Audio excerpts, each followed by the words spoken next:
शिकार है उत्पीड़न का। जो शोषित होता है उसको अभिव्यक्ति की ताकत नहीं है, इसलिए उसकी अभिव्यक्ति की ताकत को बढ़ाने के लिए उसे एक मंच भी जरूरी होता है। The indomitable spirit of this 80 years young Ramnika Gupta from Jharkhand is incredible. Moving ahead with her Herculean mission of bringing out the voices of unheard and unsung, she has brought to the fore countless Dalit and tribal poets and writers from the length and breadth of the country. मजदूरों से जुड़ी, किसान आंदोलन से जुड़ी, आदिवासियों के आंदोलन से, विस्थापितों के आंदोलन से जुड़ी, तो उनके मुद्दे हम लोग उठाया करते थे और उनके लिए पर्चे भिन्न भिन्न छापा करते थे। बहुत सी समस्याएं आती थी और उनके बारे में मैं कविता भी लिखती थी और भी कोई लोग कविता करते थे।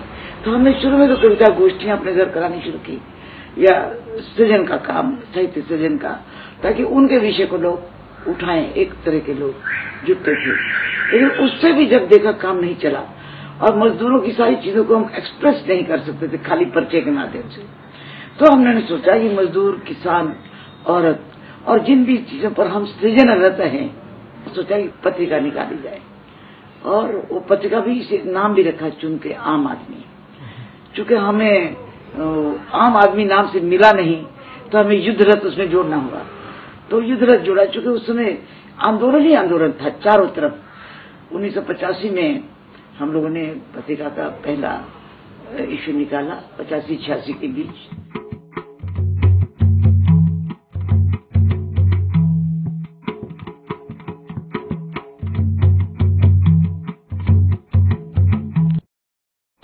दलित आंदोलन अपने शिखर पर पहुंच रहा था पूरे देश में, लेकिन हिंदी पट्टी में पिछड़ा हुआ था। हिंदी पट्टी में दलित की बात करना ही, तब हमने कहा कि हम दलित अंक निकालेंगे। कम्युनिस्ट विचारधारा के लोग भी दलित विचारधारा को स्थान देने को तैयार नहीं थे। मैं खुद कम्युनिस्ट थी और मैंने इसको महसूस किया कि बिना सामाजिक स्तर पर लड़े हम कोई समानता नहीं पा सकते। और दलित साहित्य के ऊपर इतने बवाल मचा कि केवल आम आदमी को नहीं, आम आदमी में भी जो सबसे नीचे डंडे पर था, जो अछूत बना दिया गया था समाज द्वारा, मनुष्य को ही पशु बना दिया गया था, ये वो मनुष्य बनने की प्रक्रिया में मनुष्य के शर्तों पर जीने का अभियान चला रहे थे, ये उनका साहित्य था। इससे दरकार पड़ी कि जिन्होंने भोगा है उस कष्ट को, वो लिखेगा, वो दलित जब लिखेगा वो ज्यादा प्रामाणिक होगा। The Ramnika Foundation was set up in 1997 to further streamline the literary activities by the downtrodden. Besides Dalit literature, the foundation now introduced a yet new genre of writing, this time by the tribal poets and writers from the various states of the country. तो Ramnika foundation का एक उद्देश्य था दृष्टिकोण बदलने के लिए तैयार करना उन शक्तियों को, और वो दलित शक्तियां, आदिवासी शक्तियां जो शिकार है इस व्यवस्था का, वो खुद कुछ पाए, उन लोगों को आगे बढ़ाने के लिए मंच भी देना और उन लोगों को लीडरशिप देने के लिए, इस सफर के लिए हम लोगों ने फाउंडेशन बनाई। दलित के पास कुछ नहीं है, जमीन नहीं है, वो हिंदू संस्कृति के बगल में ही रह के उसी का गुलाम बन के रहा है।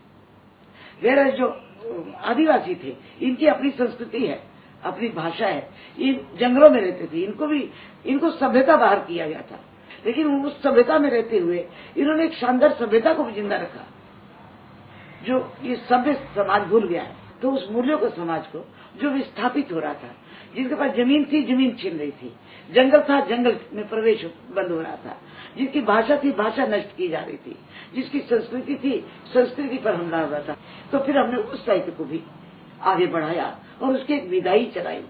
आदिवासी साहित्य की हमने शुरू की 1998 में। जिंदगी में असफल शब्द नहीं है मेरी डिक्शनरी में। जब तक मैं सफल नहीं हो जाती, मेरा प्रयास जारी रहता है। तो प्रयास जारी रहना, उसको स्ट्रेटेजी कह सकते हैं। तो इसलिए कई सीढ़ियां पार की हमने और सीढ़ियां पार करेंगे। तो आप लेट 1000 फ्लावर्स ब्लूम, तो 1000 फ्लावर्स ब्लूम करने के लिए 1000 लोगों के पास पहुंचना पड़ता है। तो हम अगर उसमें कुछ फूलों के पास पहुंच पाए हैं, ये भी बहुत है। कुछ और पहुंचेंगे, हमारे बाकी लोग पहुंचेंगे।